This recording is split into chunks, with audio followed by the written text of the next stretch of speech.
ನಾನೇ ನಿನ್ನನ್ನ ಡ್ರಾಪ್ ಮಾಡ್ತೀನಿ ಅಂತ ಚಿರಾಗ್ ಅಂದಾಗ ಇಷ್ಟ ಇಲ್ದೇ ಇದ್ರು ಸಾನ್ಯಾ ಒಪ್ಕೊಂಡ್ಲು. ಇಬ್ರು ಕಾರಲ್ಲಿ ಹೊರಟ್ರು. ದಾರಿಯುದ್ದಕ್ಕೂ ಅವ್ರ ಮಧ್ಯೆ ಸೈಲೆನ್ಸ್ ಮಾತ್ರ ಇತ್ತು. ಇಬ್ರು ಒಂದೇ ಒಂದ್ ಮಾತು ಆಡಿರ್ಲಿಲ್ಲ. ಸ್ವಲ್ಪ ಹೊತ್ತಿನ ನಂತರ ಚಿರಾಗ್ ಕಾರ್ ಸಾನ್ಯಾ ಮನೆ ರೀಚ್ ಆಯ್ತು.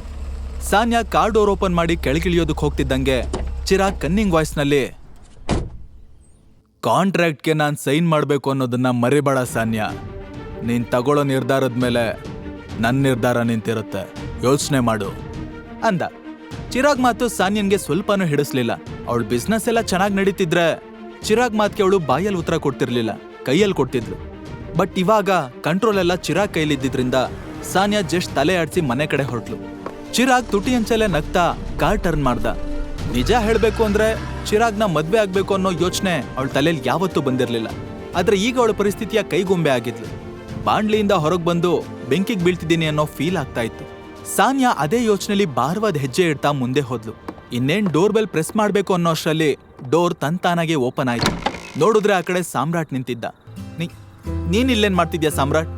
ಸಾಮ್ರಾಟ್ ಕೈ ಕಟ್ಕೊಂಡು, ನೀನೀಗೆಲ್ಲಿಂದ ಬರ್ತಿದ್ಯಾ? ಇಬ್ರು ಏನ್ ಮಾಡಿದ್ರಿ? ಆ ಚಿರಾಗ್ ಎಲ್ಲಿ? ಲುಕ್ ಸಾಮ್ರಾಟ್, ನಾನು ನಿನ್ ಹೆಂಡತಿ ಅಲ್ಲ. I just hate this word and ಅವನನ್ನ ಸ್ಕೌಂಡ್ರಲ್ ಅಂತ ಕರೆಯೋದ್ ನಿಲ್ಸು ಅಂತ ಹೇಳಿ ಸಾನ್ಯಾ ದಡ ದಡ ಅಂತ ರೂಮ್ ಕಡೆ ಹೋದ್ಲು. ಸಾಮ್ರಾಟ್ ಮುಷ್ಟಿ ಬಿಗಿ ಹಿಡಿದು ಚಿರಾಗ್ ಮೇಲಿನ ಸಿಟ್ಟನ್ನ ತನ್ನಲ್ಲೇ ಬಚ್ಚಿಟ್ಕೊಳ್ಳೋ ಪ್ರಯತ್ನ ಮಾಡ್ತಾ ಅವಳ ಹಿಂದೆನೆ ಹೋದ. ಅವಳು ಇನ್ನೇನ್ ರೂಮ್ ಒಳಗೆ ಹೋಗ್ಬೇಕು ಅನ್ನೋಷ್ಟರಲ್ಲಿ, ಸಾನ್ಯಾ ಒಂದ್ ನಿಮಿಷ, ನಿನಗೆ ರಿಂಗ್ ಬೇಕು ಅಲ್ವಾ? ಸರಿ, ನೀನ್ ಇಷ್ಟಪಡೋ ರಿಂಗೆ ಕೊಡಿಸ್ತೀನಿ. ಬಟ್ ನೀನ್ ನನಗೆ ಒಂದು ಪ್ರಾಮಿಸ್ ಮಾಡಬೇಕು. ಯಾವತ್ತೂ ಯಾರ ಜೊತೆನೂ ಡೇಟ್ಗೆ ಹೋಗ್ಬಾರ್ದು, ಅದರಲ್ಲೂ ಆ ಚಿರಾಗ್ ಜೊತೆ ಹೋಗ್ಲೇಬಾರ್ದು ಅಂತ ಆರ್ಡರಿಂಗ್ ಟೋನ್ನಲ್ಲಿ ಹೇಳ್ದ. ಸೀರಿಯಸ್ಲಿ? ಸಪೋಸ್ ನಾನಿವಾಗ ಡೈಮಂಡ್ ರಿಂಗ್ ಕೇಳ್ದೆ ಅಂತ ಇಟ್ಕೋ, ತಂದ್ಕೊಟ್ಬಿಡ್ತೀಯಾ? ಹೇಗ್ ತಂದ್ಕೊಡ್ತೀಯಾ? ಕಳ್ತನ ಮಾಡಿನಾ? ಸಾನ್ಯಾ, ಏನ್ ಹೇಳ್ತಿದ್ಯಾ?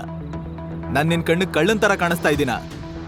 ನೀನು ಮತ್ತೆ ನಿನ್ ಫ್ಯಾಮಿಲಿ ಅನ್ಕೊಂಡಿರೋ ಅಷ್ಟು ಯೂಸ್ಲೆಸ್ ಅಲ್ಲ ನಾನು. ನಿನ್ನಂತ ಇರ್ರೆಸ್ಪಾನ್ಸಿಬಲ್ ಕೇರ್ಲೆಸ್ ವ್ಯಕ್ತಿ ಜೊತೆ ನನ್ಗಿರೋದಕ್ ಸಾಧ್ಯನೇ ಇಲ್ಲ. ಅದಕ್ಕೆ ನಾನ್ ನಿನ್ಗೆ ಡಿವೋರ್ಸ್ ಕೊಡ್ಬೇಕು ಅನ್ಕೊಂಡಿದ್ದೀನಿ. ನಾನು ಈ ವಿಷಯದ ಬಗ್ಗೆ ನಾಳೆ ಬೆಳಿಗ್ಗೆನೆ ಅಪ್ಪನ ಹತ್ರ ಮಾತಾಡ್ತೀನಿ. ಸಾಮ್ರಾಟ್ ಒಂದ್ ಹೆಜ್ಜೆ ಮುಂದೆ ಬಂದು, ಸಾನ್ಯಾ, ಒಂದ್ ವಿಷಯ ಮರೀತಿದ್ಯಾ? ನನ್ ಒಪ್ಪಿಗೆ ಇಲ್ದೆ ಡಿವೋರ್ಸ್ ತಗೊಳ್ಳೋದಕ್ಕಾಗಲ್ಲ. ನಾನ್ ನಿನಗ್ ಡಿವೋರ್ಸ್ ಕೊಟ್ಟೇ ಕೊಡ್ತೀನಿ.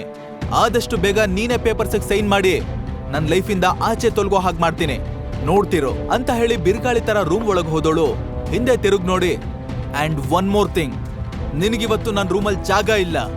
ನಿನಗೋಸ್ಕರ ಸರ್ವೆಂಟ್ ರೂಮ್ ಕಾಯ್ತಾ ಇದೆ, ಹೋಗ್ ಬಿತ್ಕೋ ಅಂತ ಗುಡ್ಗಿ ಡೋರ್ನ ಡಂಪ್ ಅಂತ ಕ್ಲೋಸ್ ಮಾಡಿದ್ಲು. ಅಂತ ಅನ್ಕೊಂಡ ಸಾಮ್ರಾಟ್ ನೇರವಾಗಿ ಸರ್ವೆಂಟ್ ರೂಮ್ ಕಡೆ ಹೊರಟ. ಇನ್ನೇನ್ ರೂಮ್ ಒಳಗೆ ಕಾಲಿಡ್ಬೇಕು ಅಷ್ಟರಲ್ಲಿ ಅವನಿಗೆ ಒಂದು ಮೇಲ್ ಬಂತು. ಅದು ಪ್ರೋಟಾನ್ ಪಬ್ಲಿಸಿಟಿ ಅನ್ನೋ ಕಂಪ್ನಿಯಿಂದ ಬಂದಿರೋ ಜಾಬ್ ಆಫರ್ ಆಗಿತ್ತು. ಈ ಕಂಪ್ನಿ ಬಗ್ಗೆ ಅವನು ತುಂಬಾನೇ ಕೇಳಿದ್ದ. ಬಟ್ ಅದು ತಂದೆ ಕಂಪ್ನಿ ಅಂತ ಗೊತ್ತಾದಾಗ ಅವನಿಗೆ ನಂಬೋದಕ್ಕೆ ಆಗ್ಲಿಲ್ಲ. ಅಷ್ಟು ದೊಡ್ಡ ಕಂಪ್ನಿಗೆ ಓನರ್ ತಾನೇ ಅಂತ ಅವನು ಕನ್ಸ್ ಮನ್ಸಲ್ಲೂ ಅನ್ಕೊಂಡಿರ್ಲಿಲ್ಲ. ಸಾಮ್ರಾಟ್ಗೆ ಏನೋ ಒಂಥರ ಖುಷಿ ಆಯ್ತು. ನೆಕ್ಸ್ಟ್ ಡೇ ಮಾರ್ನಿಂಗ್ ಸಾಮ್ರಾಟ್ ಎದ್ದು ರೆಡಿಯಾಗಿ ಪ್ರೋಟಾನ್ ಪಬ್ಲಿಸಿಟಿ ಕಂಪ್ನಿಗೆ ಹೋದ. ನೋಡಿದ್ರೆ ಆ ಕಂಪ್ನಿ ಸಾಮ್ರಾಟ್ ಅನ್ಕೊಂಡಿದ್ದಕ್ಕಿಂತ 100 ಪಟ್ಟು ದೊಡ್ಡದಾಗಿತ್ತು. ತನ್ನ ಡ್ಯಾಡ್ ಇಂಥದೊಂದು ಸಾಮ್ರಾಜ್ಯ ಕೊಟ್ಟಕ್ಕೆ ಏನೆಲ್ಲ ಕಷ್ಟಪಟ್ಟಿರ್ಬೋದು ಅಂತ ನೆನಪು ಮಾಡ್ಕೊಂಡಾಗ ಸಂಜಯ್ ಮೇಲಿದ್ದ ರೆಸ್ಪೆಕ್ಟ್ ಇನ್ನೂ 10 ಪಟ್ಟು ಜಾಸ್ತಿ ಆಯ್ತು. ಸಾಮ್ರಾಟ್ ಡೀಪಾಗಿ ಒಂದು ಉಸಿರೆಳ್ಕೊಂಡು ಆಫೀಸ್ ಒಳಗಡೆ ಹೋದ. ಅವನಿಗೆ ಆ ಆಫೀಸ್ ಇಷ್ಟು ದೊಡ್ಡದಾಗಿದೆ ಅನ್ನೋದನ್ನ ಡೈಜೆಸ್ಟ್ ಮಾಡ್ಕೊಳ್ಳೋದಕ್ಕೆ ಆಗ್ತಾ ಇರಲಿಲ್ಲ. ಅಲ್ಲಿ ತುಂಬಾ ಜನ ಎಂಪ್ಲಾಯ್ಸ್ ಇದ್ರು. ಸಾಮ್ರಾಟ್ ಎಲ್ರನ್ನೂ ಸೂಕ್ಷ್ಮವಾಗಿ ಅಬ್ಸರ್ವ್ ಮಾಡ್ತಾನೆ ರಿಸೆಪ್ಷನ್ ಹತ್ರ ಹೋದ. ಅಲ್ಲೊಬ್ಳು ಹುಡುಗಿ ಫೋನ್ನಲ್ಲಿ ಯಾರ ಜೊತೆನೋ ಮಾತಾಡ್ತಾ ಇದ್ಲು. ಸಾಮ್ರಾಟ್ ಅವಳು ಮುಂದೆ ಹೋಗಿ ಹಾಯ್ ಅಂದ. ಅವಳು ಫೋನಲ್ಲಿ ಮಾತಾಡ್ತಾನೆ ವೆಯ್ಟ್ ಮಾಡು ಅಂತ ಸನ್ನೆ ಮಾಡಿದ್ಲು. ಸಾಮ್ರಾಟ್ ಸೈಲೆಂಟ್ ಆಗಿ ವೆಯ್ಟ್ ಮಾಡ್ದ. ಅವಳು ಫೋನಲ್ಲಿ ಮಾತಾಡಿದ್ ಮುಗಿಸಿ, yes, how can I help you ಅಂದ್ಲು. ಮೈ ನೇಮ್ ಈಸ್ ಸಾಮ್ರಾಟ್ ವಸಿಸ್ ಅಂತ ಹೇಳ್ತಿದ್ದಾಗ್ಲೇ ಪಟ್ ಅಂತ ಎಚ್ಚೆತ್ಕೊಂಡ. ಸಾಮ್ರಾಟ್ ವಸಿಷ್ಠ ಅಂತ ತನ್ನ ರಿಯಲ್ ನೇಮ್ ಹೇಳೋದಕ್ಕೆ ಹೊರಟಿದ್ದವನು ನಿನ್ನೆ ರಾತ್ರಿ ಬಂದಿರೋ ಆಫರ್ ಲೆಟರ್ ಅಲ್ಲಿ ಇರೋ ಹೆಸರನ್ನ ನೆನಪು ಮಾಡ್ಕೊಂಡ. ಅದರಲ್ಲಿ ಅಕ್ರಮ್ ಯಾರಿಗೂ ಡೌಟ್ ಬರಬಾರ್ದು ಅಂತಾನೆ ಸಾಮ್ರಾಟ್ ವಸಿಷ್ಠ ಬದಲು ಸಾಮ್ರಾಟ್ ಶರ್ಮಾ ಅಂತ ನೇಮ್ ಚೇಂಜ್ ಮಾಡಿದ್ದ. ಸಾಮ್ರಾಟ್ ಕ್ಷಣಾರ್ಧದಲ್ಲೇ ತನ್ನ ತಪ್ಪನ್ನ ತಿದ್ಕೊಂಡು, my name is Samrat Sharma and I am here to. Samrat ಮಾತು ಕಂಪ್ಲೀಟ್ ಮಾಡೋದಕ್ಕೂ ಮುಂಚೆ ಆ ಹುಡುಗಿ ರಾಕೆಟ್ ಸ್ಪೀಡ್ ಅಲ್ಲಿ, oh so you're Samrat Sharma, then you joiner secretary ಪೊಸಿಷನ್ಗೆ ಅಲ್ವಾ ಅಂತ ಕೇಳಿದ್ಲು. Yes, that's me. Okay fine, 10th ಫ್ಲೋರ್ಗೆ ಹೋಗಿ ಅಲ್ಲಿ ಲಿಫ್ಟಿಂದ ಎಕ್ಸಿಟ್ ಆಗ್ತಿದ್ದ ಹಾಗೆ ರೈಟ್ ಸೈಡ್ಗೆ ಸಿಗೋ ಫಸ್ಟ್ ಕ್ಯಾಬಿನೇ ನಿಮ್ದು. ಅಲ್ಲೇ ಹೆಡ್ ಆಫ್ ದ ಸೆಕ್ರೆಟರೀಸ್ ಇರ್ತಾರೆ. ಇಡೀ ಟೀಮ್ನೇ ಮೀಟ್ ಮಾಡಬಹುದು. ಸಾಮ್ರಾಟ್ ಥ್ಯಾಂಕ್ ಯು ಒಂದು ಲಿಫ್ಟ್ ಕಡೆ ಹೊರಟ. ಹೋಗ್ತಿದ್ರೆ ಅಲ್ಲಿರೋರು ಎಲ್ಲರೂ ಅವನನ್ನೇ ವಿಚಿತ್ರವಾಗಿ ಗುರಾಯಿಸ್ಕೊಂಡು ನೋಡ್ತಿದ್ರು. ಅದ್ ಯಾವ ತರದ ಎಕ್ಸ್ಪ್ರೆಷನ್ ಅಂತ ಸಾಮ್ರಾಟ್ಗೆ ಅರ್ಥ ಆಗ್ಲಿಲ್ಲ. ಅವನು 10th ಫ್ಲೋರ್ ರೀಚ್ ಆಗಿ ಲಿಫ್ಟ್ ಇಂದ ಆಚೆ ಬಂದು ಹೊರಗಡೆ ನೋಡಿದ್ರೆ ಆ ಕಾರಿಡಾರ್ ಅಲ್ಲಿ ಒಬ್ಬ ಎಂಪ್ಲಾಯಿನೂ ಕಾಣಿಸ್ಲಿಲ್ಲ. ಓ, ಯಾರು ಸುಮ್ಮನೆ ಟೈಮ್ ವೇಸ್ಟ್ ಮಾಡ್ಕೊಂಡು ಓಡಾಡ್ತಾ ಇಲ್ಲ, ಅಂದ್ರೆ ಎಲ್ಲರೂ ತುಂಬಾ ಸೀರಿಯಸ್ ಆಗಿ ಕೆಲಸ ಮಾಡ್ತಾ ಇದ್ದಾರೆ ಅನ್ಸತ್ತೆ ಅಂತ ಅನ್ಕೊಂಡು ಕ್ಯಾಬಿನ್ ಹತ್ರ ಹೋಗಿ ಡೋರ್ ನಾಕ್ ಮಾಡ್ದ. ಬಟ್ ರೆಸ್ಪಾನ್ಸು ಬರ್ಲಿಲ್ಲ. ಮತ್ತೊಂದ್ಸಲ ನಾಕ್ ಮಾಡ್ದ. ಈ ಸಲನು ಏನೂ ಉತ್ತರ ಬರ್ಲಿಲ್ಲ. ಸಾಮ್ರಾಟ್ ಒಳಗಡೆ ಏನ್ ನಡೀತಿರ್ಬೋದು ಅಂತ ಸರ್ಪ್ರೈಸ್ ಆಗ್ತಾನೆ ಡೋರ್ ಪುಷ್ ಮಾಡ್ದ. ಯಾವುದೋ ಇಂಪಾರ್ಟೆಂಟ್ ಡಿಸ್ಕಷನ್ ಆಗ್ತಿರ್ಬೋದು ಅಂತ ಎಕ್ಸ್ಪೆಕ್ಟ್ ಮಾಡಿದ ಸಾಮ್ರಾಟ್ಗೆ ಒಳಗಡೆ ನಡೀತಿದ್ದ ದೃಶ್ಯ ನೋಡಿ ಎಲೆಕ್ಟ್ರಿಕ್ ವೈರ್ ತುಳಿದಷ್ಟು ಶಾಕ್ ಆಯ್ತು. ಅಲ್ಲಿ DJ ಸೌಂಡ್ ಎಕೋ ಹೊಡಿತಿತ್ತು.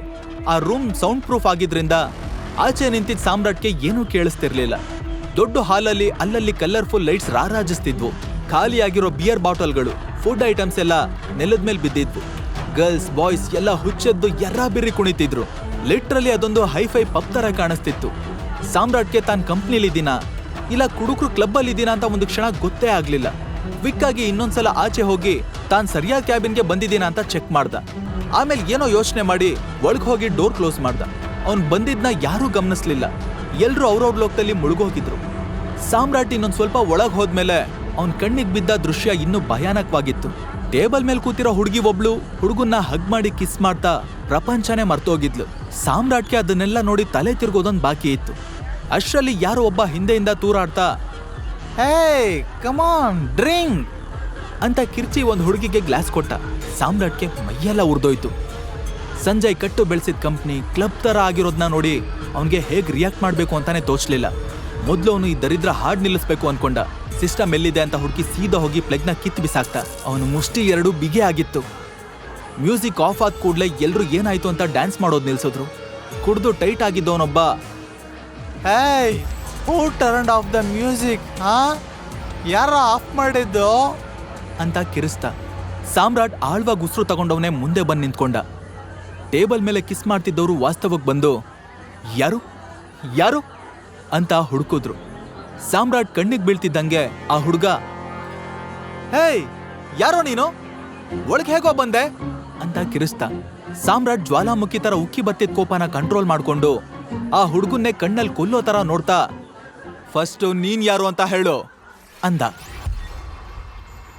ಹಾಗಾದ್ರೆ ಮುಂದೆ ಏನಾಗುತ್ತೆ?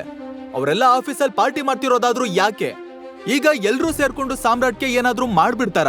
ಈ ಇಂಟ್ರೆಸ್ಟಿಂಗ್ ಪ್ರಶ್ನೆಗಳಿಗೆ ಉತ್ತರ ಸಿಗ್ಬೇಕು ಅಂದ್ರೆ ತಪ್ಪದೆ ಕೇಳಿ Tiger Returns, only on pocket FM.